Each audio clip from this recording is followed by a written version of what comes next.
Hello students, welcome to unique classes of right way. आज बच्चे अपने इस क्लास में हम लोग स्टार्ट करने जा रहे हैं स्टैट्स 2 के सेक्शन 5.5 जो कि क्लास नंबर 4 में है। तो क्लास नंबर 4 में हम लोग सेक्शन 5.5 के बारे में पढ़ेंगे और ये है the distribution of linear combination of random variables of random variables. हो सकता है ये इरेज हो गया होगा या फिर मैंने नहीं लिखा होगा। तो linear combination of random variable, थोड़ा थोड़ा लीनियर कॉम्बिनेशन का एक केस हमने क्लास 3 में भी देखा हुआ है। टोटल वाले में, सैंपल टोटल वाले में भी क्या था कि सारे रैंडम वेरिएबल का कॉम्बिनेशन था। लीनियर कॉम्बिनेशन आपको याद होगा, नहीं तो आप मैथ्स में पढ़ रहे होगे। चैप्टर 12, 13, 14 जिन्होंने कर लिया होगा उन्हें लीनियर कॉम्बिनेशन पता होगा। यहाँ ध्यान दो, अगर मैंने लिखा y is equal to c1v1 plus c2v2, then y is a linear combination of v1 and v2 where c1 c2 कोई भी हो सकता है real number, any real number, rational irrational कुछ भी हो सकता है। ठीक है, तो y is a linear combination of v1 and v2। तो ये हो गया हमारा। ऐसा ही कुछ यहाँ भी था ना, एक रैंडम वेरिएबल बनाया था t0। t0 में क्या था जो लास्ट सेक्शन में हमने पढ़ा था, x1 प्लस x2 से लेकर के xn, जहां पर अगर आप गौर से देखो तो all c1 c2 cn all are one, तो is also a linear combination case. तो हर जगह 1 1 1 था और सारे रैंडम वेरिएबल का सम कर दिया था, तो वो आ गया था हमारा सैंपल टोटल। लेकिन अब कुछ और ही कॉम्बिनेशन होगा, तो उसके बारे में हम लोग देखेंगे। तो थोड़ा सा लिखते हैं बच्चे उसके बारे में। let x1 x2 dot dot dot dot dot xn have mean values mu1 mu2 dot dot dot dot mu n respectively, यानी ये अलग अलग सैंपल से लिए गए हैं। And variances be sigma 1 square sigma 2 square से लेकर के sigma n square. let y is equal to a1 x1, बस c1 c2 की जगह a1 a2 कर दिया, कुछ नहीं किया है। a1 x1 plus a2 x2 plus a3 x3 से लेकर के an xn। ये जो हमने बना दिया ना, सारे x1 से लेकर के xn तक का जो कॉम्बिनेशन कर दिया है, तो ये कहलाएगा लीनियर कॉम्बिनेशन। यानी y is a linear combination of so many random variables. Rule 1 जो कि आपको याद रखना है, इनके साथ हम क्या क्या कर सकते हैं। लीनियर कॉम्बिनेशन का अपना ही रूल चलता है, तो वो सब आपको पता होना चाहिए। रूल 1 में है एक्सपेक्टेंसी ऑफ y क्या हो जाएगा। तो जैसे लास्ट सेक्शन में निकाला था, बिल्कुल उसी तरीके से निकालेंगे। Expectancy a1 x1 plus a2 x2 से लेकर के an xn। तो ये a1 आ जाएगा, पहले तो एक्सपेक्टेंसी टूटेगा, सब पे लगेगा। Expectancy of a1 x1 plus expectancy of a2 x2 से लेकर के प्लस एक्सपेक्टेंसी ऑफ, क्या हो गया इसको, जस्ट अ मिनट बच्चे।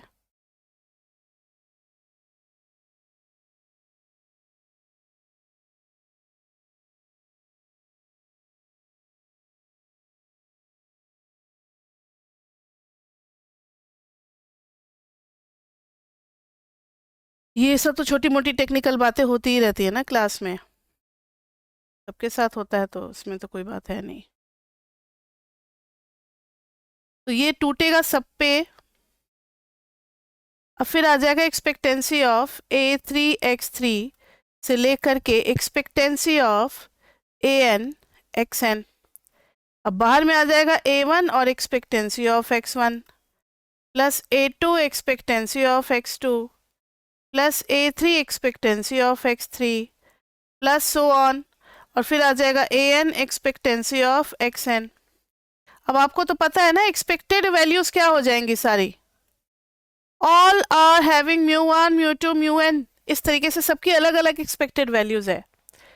तो ये हो जाएगा हमारा a1 μ1 plus a2 μ2 a3 μ3 plus so on. We are generalising this, इसलिए μ1 तक जा रहे हैं। वैसे क्वेश्चन में 2-3 से ज़्यादा नहीं होता है, यानी x1 x2 x3 इतना ही तक का क्वेश्चन आएगा, ज़्यादा बड़ा नहीं देते वो लोग। तो ये हो गई एक्सपेक्टेंसी की वैल्यू, एक्सपेक्टेंसी का फॉर्मूला आप जो समझो। इसी तरीके से आपको क्वेश्चन में भी निकालना होगा।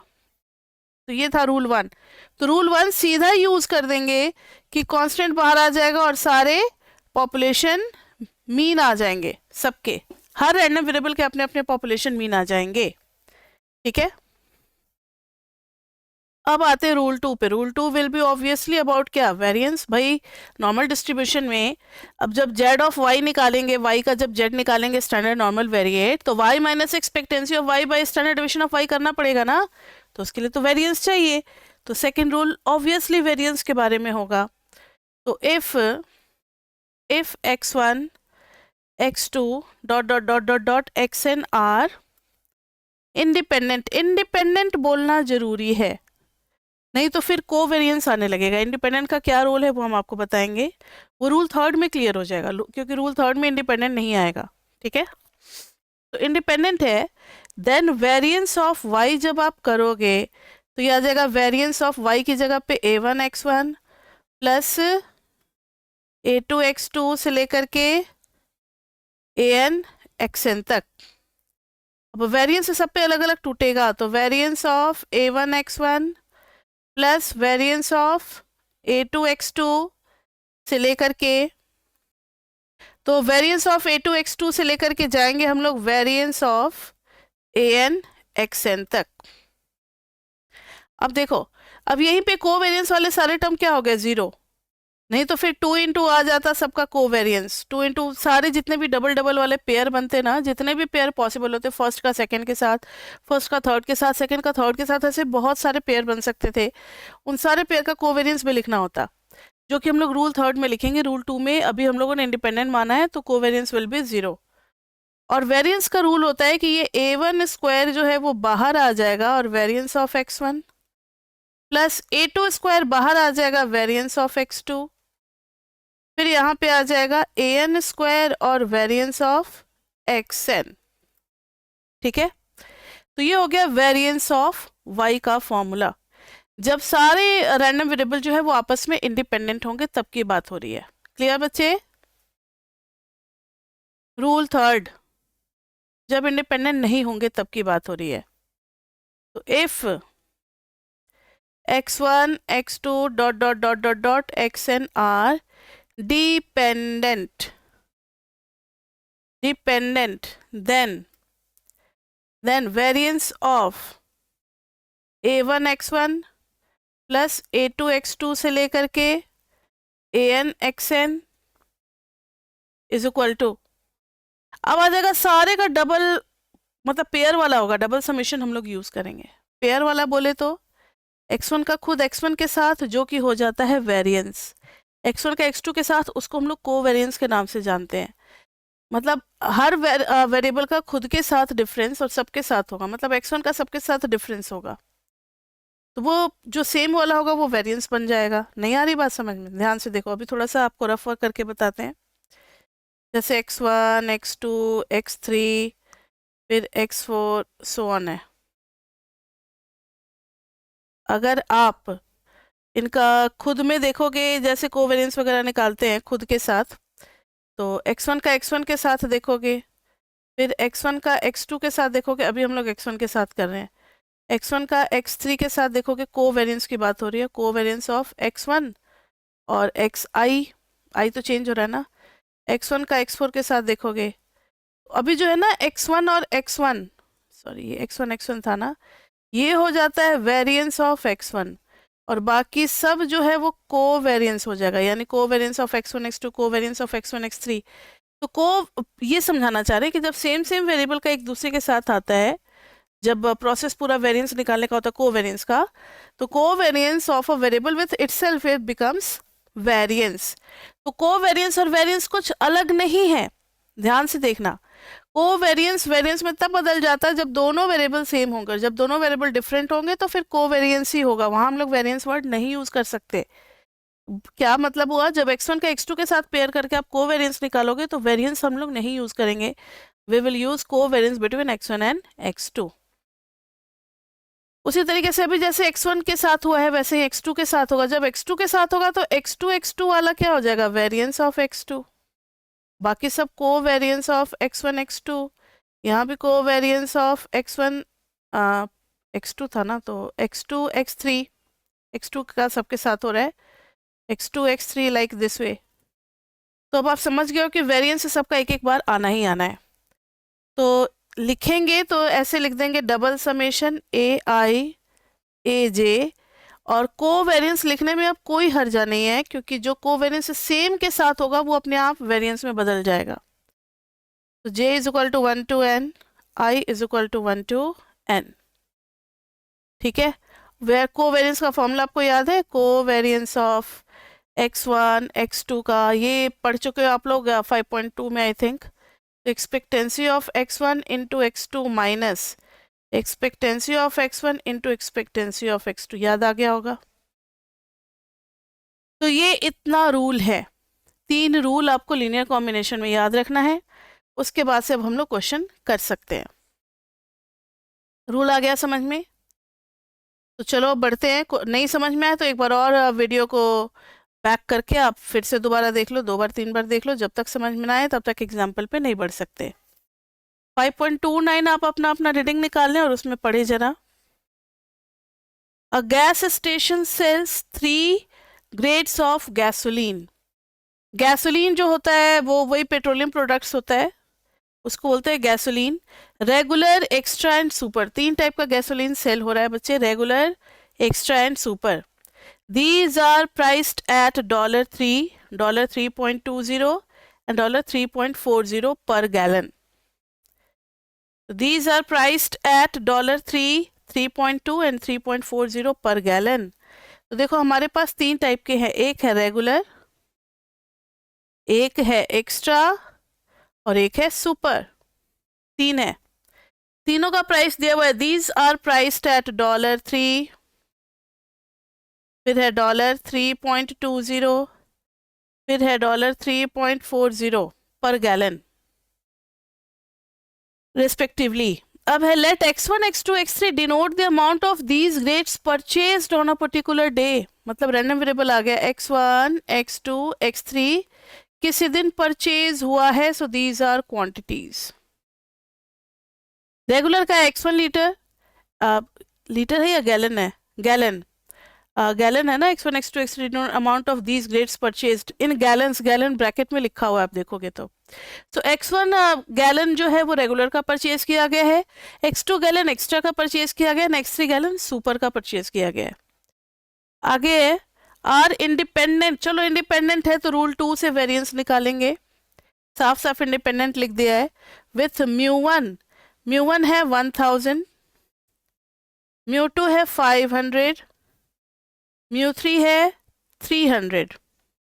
स्टैंडर्ड डेविएशन भी देना चाहिए, अदरवाइज हम कैसे करेंगे। स्टैंडर्ड डेविएशन है 100, डेटा तो कंप्लीट होना चाहिए ना। स्टैंडर्ड डेविएशन है 80, यहाँ का स्टैंडर्ड डेविएशन है 50। अब इन्होंने बोला है find expected revenue, find expected revenue and it's variance, यानी रेवेन्यू का वेरिएंस निकालना है। इट्स वेरिएंस में कंफ्यूजन हो जाता है कि एक्सपेक्टेड रेवेन्यू का वेरिएंस निकालना है क्या, तो सीधा लिख दो and variance of revenue, and variance of revenue. Clear? अब ध्यान दो, let y denote the revenue. मुझे बताओ अगर पर गैलन का 3 है तो x1 गैलन का कितना हो जाएगा, 3 इंटू x1। पर गैलन अगर 3.2 है तो x2 गैलन का कितना हो जाएगा, 3.2 इंटू x2। अगर पर गैलन 3.40 है तो x3 का कितना हो जाएगा, 3.4 x3। तो let y denote revenue, then y will be equal to 3x1 plus 3.2x2 plus 3.4x3। ये तो चलो हमने रेवेन्यू का रैंडम वेरिएबल बना लिया, और ये दिख रहा है आपको लीनियर कॉम्बिनेशन। कैसे पहचाना लीनियर कॉम्बिनेशन है? Because there is constant 3, 3.2, 3.4। ऐसा नहीं है कि सिर्फ प्लस वाला ही होता, माइनस वाला भी लीनियर कॉम्बिनेशन हो सकता है, लेकिन मल्टीप्लीकेशन वाला नहीं होगा। लाइक x1 x2 मल्टीप्लाई करेंगे, वो चीज नहीं होगा हमारा। ठीक है, तो बच्चे देखो एक बार फिर से समझा देते, कुछ बच्चे थोड़ा लेट से ज्वाइन कर रहे हैं। तो देखो हमारे पास 3 टाइप ऑफ गैसोलीन है, एक है रेगुलर, एक है एक्स्ट्रा, एक है सुपर। अगर आपके पास रीडिंग है तो आप निकालो, नहीं है तो कोई बात नहीं, आप सुन लो। 3 टाइप का गैसोलीन जो है वो किसी गैस स्टेशन पे सेल किया जा रहा है। पहले की क्वांटिटी है x1, दूसरे की है x2 और तीसरे की है x3। और पर गैलन प्राइस भी हमें दे रखा है $3, $3.2 और $3.4। और तीनों का एवरेज भी दे रखा है, पॉपुलेशन मीन μ1, μ2, μ3, तीनों का स्टैंडर्ड डिविएशन भी दे रखा है। अब बोल रहे हैं कि find the expected revenue and variance of revenue. तो देखो टोटल रेवेन्यू जो होगा वो कितना होगा, रेगुलर से कितना आ रहा है, प्लस एक्स्ट्रा से कितना आ रहा है, प्लस सुपर से कितना आ रहा है। अगर क्वांटिटी x1 है तो x1 को 3 से मल्टीप्लाई करेंगे, अगर x2 है तो x2 को 3.2 से, x3 को 3.4 से, तो ये हो जाएगा 3x1। ये क्या हो जाएगा 3x1 plus 3.2x2 plus 3.4x3। Revenue function आ गया समझ में बच्चे कैसे बन रहा है? तो ये लीनियर कॉम्बिनेशन है, 3 टाइप के डिफरेंट प्रोडक्ट हैं, तीनों प्रोडक्ट से जितना रेवेन्यू आ रहा है उसको हम लोग सम कर रहे हैं। अब है कि इसका एक्सपेक्टेंसी निकालना है, तो एक्सपेक्टेड रेवेन्यू कैसे निकलेगा? तो आज ही हम लोगों ने थोड़ी देर पहले डिस्कस किया था रूल 1 में कि एक्सपेक्टेड रेवेन्यू के लिए a1 into x1 plus a2 into x2 plus an अगर xn है तो कांस्टेंट बाहर आ जाएगा और सबके साथ μ1, μ2, μ3 इस तरीके से μn लग जाएगा। तो यहाँ पे कांस्टेंट्स क्या क्या है, 3 है, तो 3 into expectancy of x1 plus 3.2 into expectancy of x2 plus 3.4 into expectancy of x3। और तीनों की वैल्यू हमें क्वेश्चन में दे रखी है, कितना कितना है 1000, 500 एंड 300 था ये। तो यहाँ पे पुट कर देंगे 3 into 1000 plus 3.2 into 500 plus 3.4 into 300। तीनों को सम करके निकालेंगे, प्रोडक्ट करके कितना आ रहा है बताना जरा। लगभग 5620 आ रहा है। तो इतना डॉलर हो गया हमारा एक्सपेक्टेड रेवेन्यू। समझ में आई बात? यस बच्चे, रिप्लाई करना होता है तो बोलो यस या नो, अगर समझ में आया तो यस बोलो। ठीक है, अब ध्यान से सुनो। इन्होंने बोला है वेरिएंस भी निकालना है, वेरिएंस ऑफ रेवेन्यू भी चाहिए। तो वेरिएंस ऑफ रेवेन्यू निकालेंगे तो ये आ जाएगा वेरिएंस ऑफ, तो ये हो जाएगा variance of 3x1 plus 3.2x2 plus 3.4x3। तो ये हो जाएगा 3 का square into variance of x1 plus 3.2 का square into variance of x2। क्योंकि क्वेश्चन में पहले ही ऑलरेडी मेंशन कर रखा है कि all the variables are independent of each other. मतलब कोई रेगुलर खरीद रहा है, कोई एक्स्ट्रा खरीद रहा है, कोई सुपर खरीद रहा है, ये एक दूसरे पे डिपेंडेंट नहीं है, जिसको जो मर्जी वो खरीद रहा है। तो प्लस 3.4 का square into variance of x3। और इन सब की वैल्यूज बच्चे दे रखिए, ये तो हो गया 9 और वेरिएंस ऑफ x1 कितना हो जाएगा, ये देखो स्टैंडर्ड डिविएशन 100 है तो वेरिएंस क्या हो जाएगा इसका स्क्वायर। याद है ना, वेरिएंस जो है वो स्टैंडर्ड डिविएशन का स्क्वायर होता है। तो 100 का स्क्वायर, इधर 80 का स्क्वायर और इधर 50 का स्क्वायर। तो 100 का स्क्वायर, 80 का स्क्वायर और 50 का स्क्वायर तीनों करेंगे यहाँ पर। तो ये हो जाएगा 9 इंटू 100 का स्क्वायर प्लस 3.2 का स्क्वायर जो भी आएगा इंटू 80 का स्क्वायर प्लस 3.4 का स्क्वायर इंटू तीसरा वाला कितना था 50 का स्क्वायर। जब आप पूरे को सॉल्व करोगे तो ये आ जाएगा आपका 184,436। लेकिन इससे बात नहीं बनेगी। स्टैंडर्ड डिवीजन अगर चाहिए तो स्टैंडर्ड डिवीजन भी निकल जाएगा वेरिएंस के बाद। 1/8 ये इसलिए बता रहे क्योंकि जब न्यूमेरिकल करोगे ना नॉर्मल डिस्ट्रीब्यूशन वाला, यही क्वेश्चन आगे रिपीट होगा, तो वहां पर फिर हमें स्टैंडर्ड डिवीजन की जरूरत पड़ेगी। वेरिएंस से काम नहीं चलता, स्टैंडर्ड डिवीजन पुट करना होता है। तो स्टैंडर्ड डिवीजन आ गया 429.46। आई बात समझ में? तो ये सिर्फ अभी हमने एक्सपेक्टेड वैल्यू और स्टैंडर्ड डिवीजन निकाला। इसका कैसे स्टैंडर्ड नॉर्मल वेरिएट में जेड में यूज करना है प्रोबेबिलिटी में, वो देखेंगे आगे क्वेश्चन में। अभी तो इतना ही पहले आपको सीखना है। आगे मतलब इसी सेक्शन में आज ही देखेंगे। आगे का मतलब कोई बहुत आगे नहीं, आज ही देखेंगे। यहां तक क्लियर है बच्चे? हाँ जी। तो अब आगे देखते हैं, बच्चों के दिमाग में कहीं कंफ्यूजन ना हो जाए कि लीनियर कॉम्बिनेशन का मतलब एडिशन ही होता है क्या, तो डिफरेंस भी होता है। ध्यान से सुनो। तो नेक्स्ट टॉपिक लिखना, difference between two random variables. Difference between two random variables, difference between two random variables। तो ध्यान से देखना, अगर हमने y is equal to x1 minus x2 ले लिया, दो का डिफरेंस होता है, तब इसकी एक्सपेक्टेड वैल्यू क्या होगी और क्यों अलग से डिफरेंस को बताया गया है, ये भी अभी 2 मिनट में बस क्लियर हो जाने वाला है। एक्सपेक्टेड वैल्यू, एक्सपेक्टेंसी तो कहता है कि प्लस है तो बच्चे प्लस पुट करना है, और अगर माइनस है तो माइनस पुट करना है, यानी हम इसकी बात कर रहे हैं। यहाँ माइनस है तो माइनस। अब एक्सपेक्टेड वैल्यू ऑफ x1 कितना हो जाएगा, μ1 माइनस μ2। ठीक है, अभी तो कोई क्वेश्चन कर नहीं रहे, तो अभी ऐसे ही छोड़ना है हमें। क्वेश्चन करेंगे तो जो वैल्यूज होगी उसको पुट करेंगे। अब बात आती है वेरिएंस, जिसके लिए अलग से टॉपिक दिया गया है। वेरिएंस अगर आप x1 माइनस x2 का निकालते हैं तो वेरिएंस कहता है चाहे अंदर में प्लस हो या माइनस हो, बाहर में प्लस ही आएगा। नहीं समझे? ये देखो, वेरिएंस ऑफ x1 और प्लस में आ जाएगा वेरिएंस ऑफ x2। इसी के लिए अलग से पढ़ाना पड़ा। माइनस जो है वो भी प्लस में बदल जाता है। आप कहोगे इस माइनस का क्या सिग्निफिकेंस है? माइनस आपका कोवेरिएंस में आएगा। मतलब अगर कोवेरिएंस होता ना तो ये -2 into covariance of x1 x2 आता, लेकिन ये तो 0 है, क्योंकि इंडिपेंडेंट अगर होगा तो ये चीज़ 0 हो जाएगी, और अगर डिपेंडेंट होगा तो ये वैल्यू गिवन होगी तो उसको यूज़ कर देंगे। तो ज़्यादातर इंडिपेंडेंट के केसेस में ये 0 होता है। अगर डिपेंडेंट होगा तो डेटा में कोवेरिएंस की भी वैल्यू गिवन होगी, तो वो हम लोग यूज़ करेंगे। क्लियर बच्चे? इसी चीज़ के लिए डिफरेंस वाला आपको अलग से पढ़ाया गया है। तो अब जरा आप 5.30 जो है वो एग्जाम्पल देखें बुक से।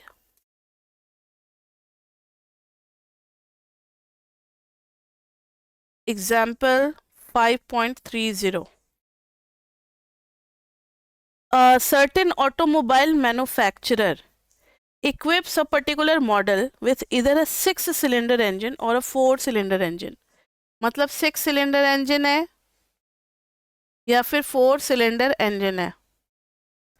मतलब there are two types of engine, let x1 x2 be fuel efficiencies for independently दे दिया। इसकी फ्यूल एफिशिएंसी हो गई x1, इसकी हो गई fuel efficiency x2। are randomly selected 6-cylinder and 4-cylinder cars respectively with μ1 is equal to 22, μ2 is equal to 26, sigma 1 is equal to 1.2, sigma 2 is equal to 1.5। अब इन्होंने बोला है कि किसकी एफिशिएंसी ज़्यादा होगी। Find the expected efficiency difference between the two cylinder। expected efficiency difference between the two cylinder engines, या two engines लिख दो, बात बराबर है। तो जब दोनों की एफिशिएंसी x1 और x2 से रिप्रेजेंट हो रही है, तो यानी कि ये लोग x1 माइनस x2 की एक्सपेक्टेंसी पूछ रहे हैं, यानी ये लोग x1 माइनस x2 की एक्सपेक्टेड वैल्यू पूछ रहे हैं। तो ये हो जाएगा बच्चे e of x1 minus e of x2, so simple, and this is 22 this is 26, ये आ गया -4 में। -4 में आया तो कोई दिक्कत नहीं है, इसका मतलब है कि सेकेंड की एफिशिएंसी ज़्यादा है और फर्स्ट वाले की एफिशिएंसी कम है। अब अगर वेरिएंस पूछा होता, डिफरेंस का एक्सपेक्टेंसी पूछा है, अगर वेरिएंस भी पूछते तो क्या करते, वेरिएंस ऑफ x1 प्लस करते वेरिएंस ऑफ x2, माइनस नहीं करना है, यही आपको याद रखना है, इसी के लिए अलग से टॉपिक आपको पढ़ाया जा रहा है, गलती नहीं करना एग्जाम में, पेपर में। कोवेरिएंस तो 0 होगा क्योंकि इंडिपेंडेंट क्वेश्चन में मेंशन किया हुआ है।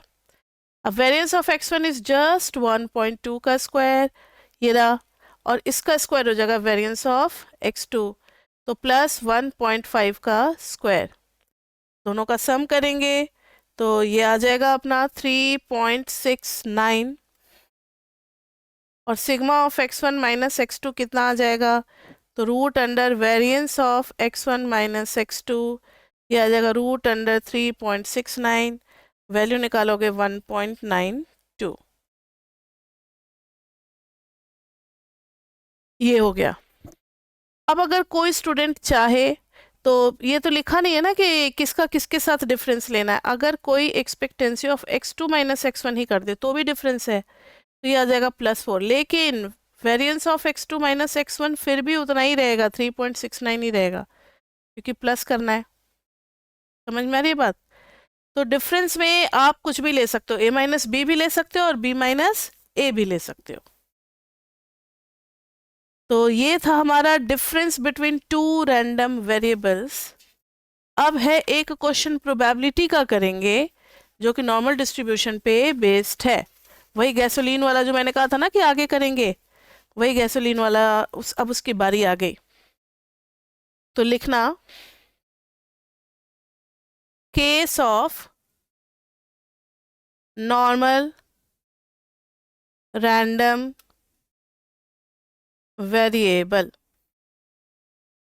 सेम एग्जाम्पल कंटिन्यूड है, लेकिन पहले एक लाइन लिख ले। ये लास्ट सेक्शन में भी हम लोगों ने पढ़ा था कि अगर x1, x2, x3, xn अगर नॉर्मल डिस्ट्रीब्यूशन से आ रहे हैं तो उनका सम टोटल भी नॉर्मली डिस्ट्रीब्यूटेड होगा, या उनका एवरेज भी नॉर्मली डिस्ट्रीब्यूटेड होगा। तो यहाँ पर लीनियर कॉम्बिनेशन के बारे में पढ़ना है, तो कहेंगे linear combination is also normally distributed. ठीक है, तो हम उस पर जेड डिस्ट्रीब्यूशन अप्लाई कर सकते हैं, इसीलिए ये पढ़ाया जा रहा है आपको case of normal random variable. तो let x1, x2 dot dot dot xn are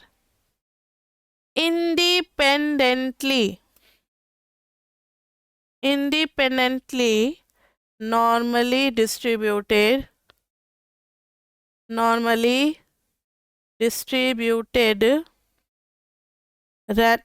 oh my god, क्या हो गया, हाँ, random variables, then any linear combination, किसी भी टाइप का, प्लस हो, माइनस हो, स्केलर मल्टीप्लिकेशन के साथ हो, पावर ज़्यादा नहीं हो सकता, प्रोडक्ट नहीं हो सकता, डिवीजन नहीं हो सकता, देन एनी लीनियर, सिर्फ प्लस माइनस अलाउड है, any linear combination is also normally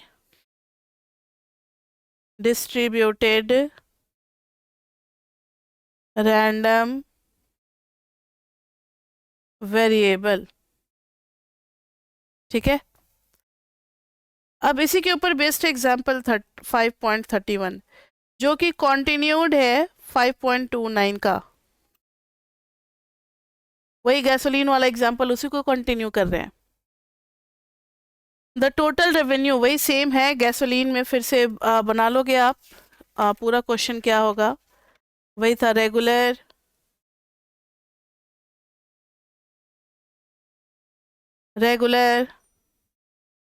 extra, super, $3, $3.2, $3.4, μ1 is equal to 500, याद है, sigma 1 100, μ2 is equal to 500, sigma 2 is equal to 80। Same question आ रहा है, μ3 इज इक्वल टू 300 और सिग्मा 3 इज इक्वल टू 50। इन्होंने बोला है, अब इन्होंने सीधा क्वेश्चन पूछ दिया, find the probability for revenue exceeds 4500, मतलब 4500 से ज़्यादा रेवेन्यू हो, इसकी क्या प्रोबेबिलिटी होगी। तो सिंपल सी बात है बच्चे, पहले तो आपको रेवेन्यू निकालना पड़ेगा। रेवेन्यू आपको पता है वही हो जाएगा 3 into x1 plus 3.2 into x2 plus 3.4 into x3।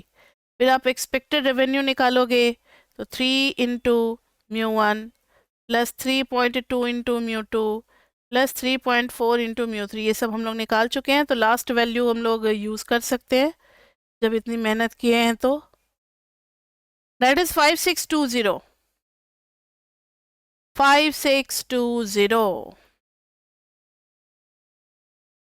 अब है वेरिएंस, वेरिएंस ऑफ रेवेन्यू निकालेंगे तो फिर वही आ जाएगा 3 का square into variance of x1। यहाँ से देख रहे हैं, 3 का स्क्वायर 3.2 का स्क्वायर 3.4 का स्क्वायर, 3 का square into variance of x1 plus 3.2 का square into variance of x2 plus 3.4 का square into variance of x3।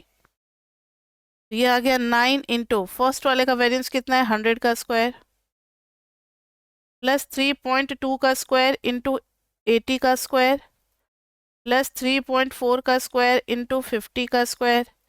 पूरा सॉल्व होकर के वैल्यू हम लोग ने निकाल रखी है, वैल्यू निकाला हुआ है, वैल्यू निकाला हुआ है, वैल्यू निकाला हुआ है।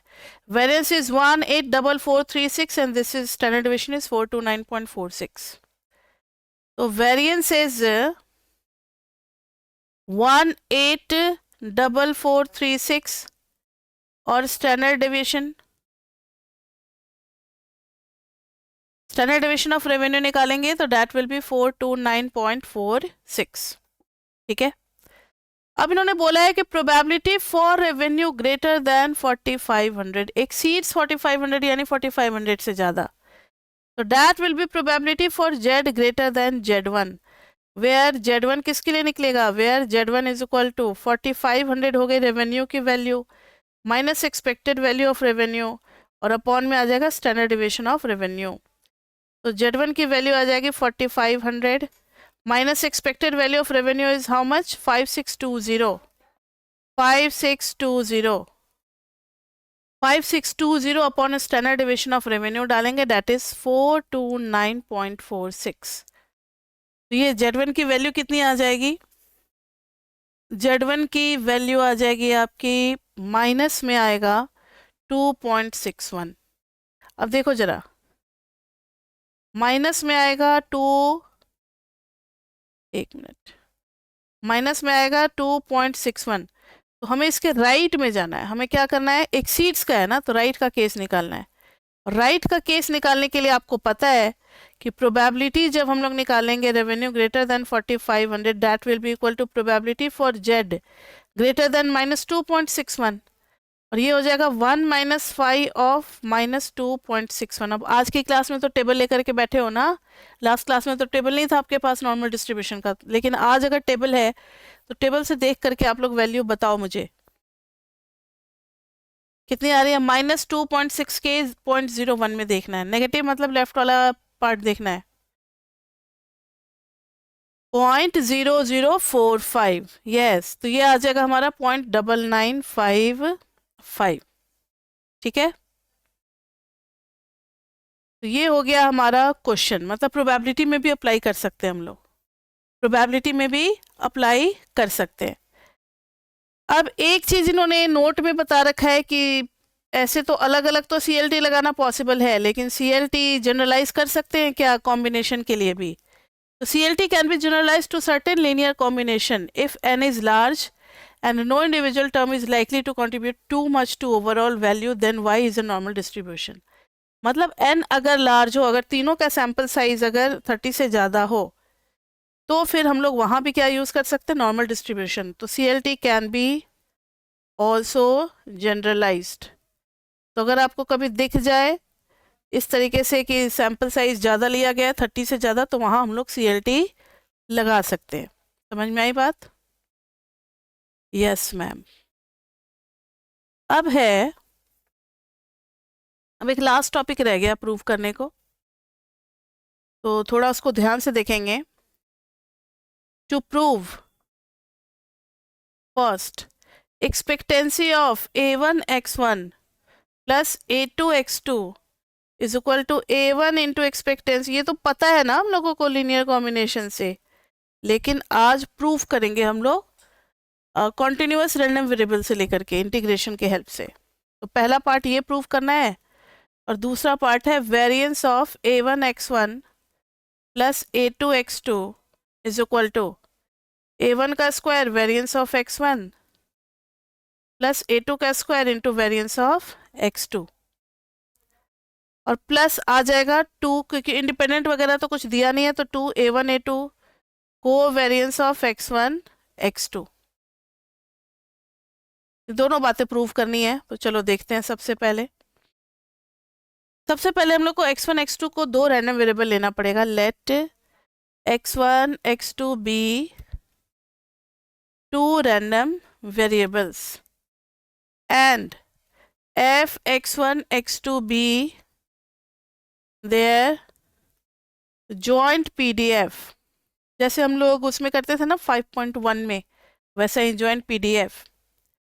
Then expectancy of A1 x1 plus A2 x2 is equal to joint PDF है, तो डबल इंटीग्रेशन करेंगे A1 x1 plus A2 x2, और इसको किसके साथ मल्टीप्लाई करेंगे, f ऑफ x1 x2। सब कुछ जनरलाइज चल रहा है, किसी की भी वैल्यू नहीं गिवन हमें।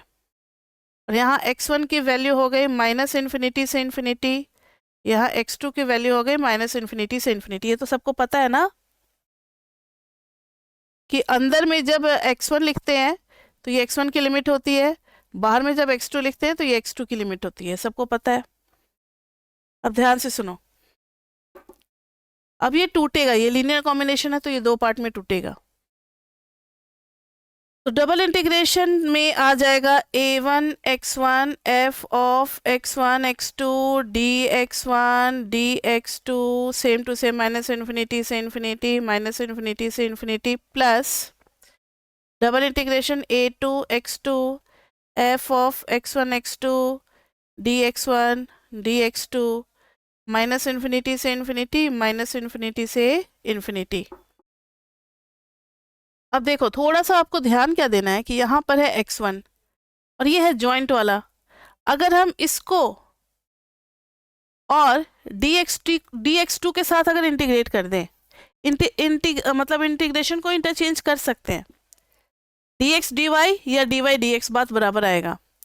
तो अगर हम इसके साथ इंटीग्रेट कर दें तो ये हो जाएगा A1 और x1, और ये हो जाएगा dx1, और ये हो जाएगा f ऑफ x1। मार्जिनल वाली जो बात होती है ना, इंटीग्रेशन करते हैं तो मार्जिनल नहीं हो जाता।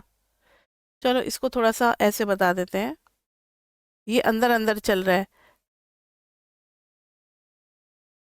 ये अंदर में ही चल रहा है, माइनस इन्फिनिटी टू इन्फिनिटी, और f of x1 x2 dx2, ये पूरे पे इंटीग्रेशन है। प्लस ये आगे नेक्स्ट स्टेप में बता देते हैं क्या होने वाला है, minus infinity to infinity A1 x1, और ये बन जाएगा बच्चे मार्जिनल मतलब f ऑफ x1 x2, और फिर आ जाएगा dx1। तो ये फायदा होगा ना, x1 का x1 के साथ इंटीग्रेशन हो जाएगा, x1 का उसके PDF के साथ इंटीग्रेशन होगा, जॉइंट वाले के साथ नहीं होगा, मार्जिनल के साथ होगा। उसी तरीके से यहाँ भी करेंगे, A2 को बाहर ही निकाल दो, कोई दिक्कत नहीं है, माइनस इन्फिनिटी टू इन्फिनिटी, और ये x2 है तो इसको क्या करेंगे कि dx1 के साथ ही इंटीग्रेट कर देंगे, तो ये x2 वाला मार्जिनल बन जाएगा। तब आप पढ़ रखे हो x2, और इंटीग्रेशन हो जाएगा minus infinity to infinity f of x1 x2 dx1, और फिर dx2 है बाहर में, इसकी वैल्यू हो जाएगी क्या, x2, और ये हो जाएगा मार्जिनल f ऑफ x2 हो जाएगा, ठीक है, x1 x2, और फिर आ जाएगा dx2। अब ध्यान से सुनना जो बता रहे हैं, x1 और उसका PDF और उसके साथ इंटीग्रेशन, तो ये एक्सपेक्टेड वैल्यू नहीं हो जाएगी, तो A1 into expected value of x1, इधर हो जाएगा A2 into expected value of x2, hence proved. तो बस इसमें एक ही ट्रिक है कि किसको किसके साथ इंटीग्रेट करना। अगर x1 है तो इसको x2 के साथ करना, और अगर x2 है तो इसको x1 के साथ करना, बस यही है। तो मार्जिनल उसी का आ जाएगा, अगर x2 है तो मार्जिनल भी x2 वाला आएगा, x1 है तो मार्जिनल भी x1 वाला आएगा। ठीक है। अब है second part, variance of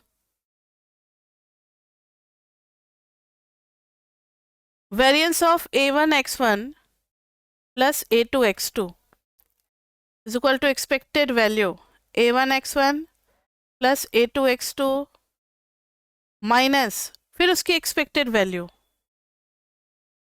a1 x1 plus a2 x2 और होल स्क्वायर। ये हो जाएगा expected value a1 x1 plus a2 x2 minus a1 e of x1 minus a2 expectancy of x2 का होल स्क्वायर। तो देखो ना, पेयर बन जाएगा। पेयर मतलब बोले तो a1 कांस्टेंट है, इन दोनों का पेयर बन जाएगा और फिर इन दोनों का पेयर बन जाएगा, यानी a1 x1 minus e of x1, फिर आ जाएगा a2 x2 minus e of x2 whole square. अब ये आ जाएगा एक्सपेक्टेंसी के अंदर में, होल स्क्वायर को तोड़ेंगे तो a1 square x1 minus e of x1 का होल स्क्वायर प्लस a2 का square x2 minus e of x2 का होल स्क्वायर, फिर आ जाएगा प्लस 2a1 a2 और 2a1 a2 x1 minus e of x1 फिर x2 minus e of x2। तो अब expectancy लगेगा सबके साथ, किसके किसके साथ, एक इसके साथ एक्सपेक्टेंसी लगेगा, एक इसके साथ और एक इसके साथ। तो क्या क्या होगा, a1 स्क्वायर बाहर और expectancy of x1 minus e of x1 का होल स्क्वायर। अब आपको पता है कि ये क्या हो जाता है, वेरिएंस हो जाता है, पता है या नहीं।